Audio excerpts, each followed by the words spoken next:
What's going on, everybody? Here I am with my 6-month update with my 2011 Mazda 2. I thought I'd go over some of the numbers so far, some additional impressions I've had with the car with more seat time,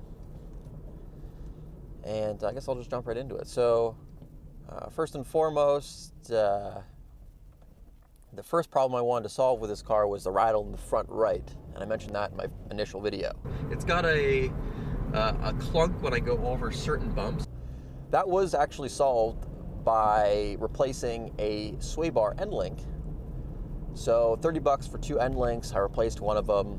Rattle or clunk is solved, or was solved. So I'm pretty excited about that. Then I smashed a deer on the highway, and I made a couple of videos about that. That whole project ended up costing me $285 without the hood. I actually ended up getting the hood for free because the company I bought it from was super sketchy. They sent me a dented hood. I said, obviously I sent it back, said, listen, I don't want to send a new hood, just give me my money back, because after a bunch of research, they were super sketchy. They didn't listen to me, and instead they just sent me a new hood, and I said, listen, I didn't want a new hood. I wanted my money back because I had already purchased and had shipped, well, not yet shipped, but purchased a hood from a different reputable company. So I didn't need the new hood, but they said, no, the hood's shipped already, just keep it. So I said, okay, and obviously canceled my other order, and that's how I ended up with a free hood. Otherwise, it probably would have been double. But that, yeah, $285 for that whole project. My blower stopped working, so the air flow inside the car is either nothing or full blast. I'm not sure if I'm actually going to solve that or not. It may be a relay, it may be a new fan or something like that, but so far it hasn't been too much of a pain. I'm just colder for a little longer before my car heats up, and because usually, you know, I'll have my car heat up a little bit, put it on low, and then once I start feeling warmer air, I might turn it up. But now I kind of just guess and keep going to full blast when I need it. So it's a pain, but it's kind of whatever with this car. What else? Brought it in for an oil change and an alignment. That has not, well, the alignment couldn't get done because the tie rod lock nuts are seized. Not a big surprise, because I tried to do a cheap alignment myself with some string and a tape measure.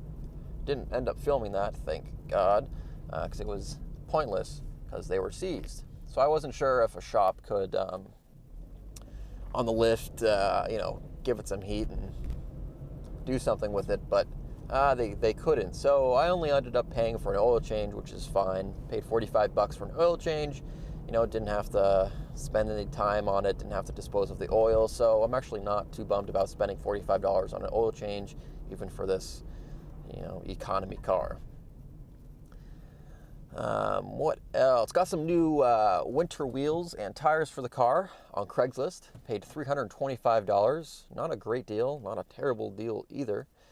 They are Michelin X Ice i3s, which, as you guys know, is my favorite winter tire these days. I had those on my Golf, I had those on my BMW, and they're great because they are quiet and wear nicely on pavement, which is what you drive on most of the time, and they're also very functional when snow is on the ground. So yeah, I really like the Michelins. And they're 14s.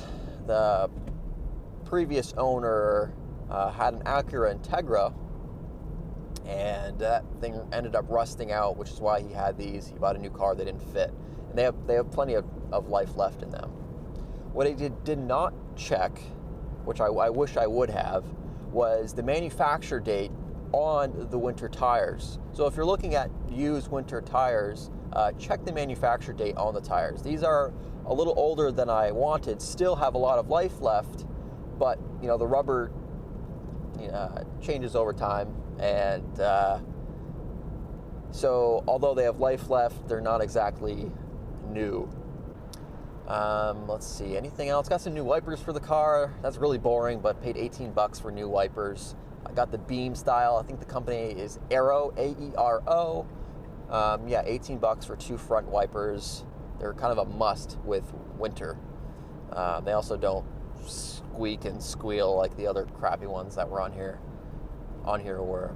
As far as drivability and me working with the car and living with the car, I guess, it's been a little better than expected, I think. The reason being is the simplicity. That there's not a lot to go wrong with the car, and there's also not a lot to get in the way when you want to have fun. What I mean is, well, I'll give you an example. We had snow here in Vermont somewhat recently. Parking lots covered in snow, wink wink, roads covered in snow.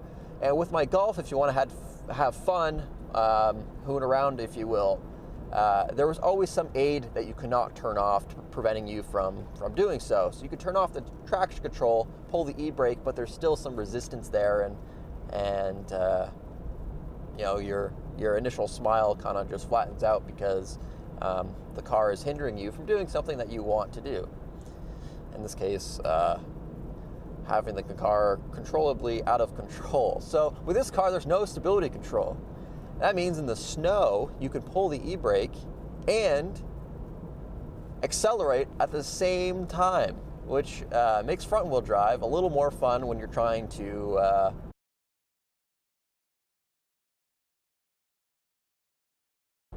hoon around in the snow,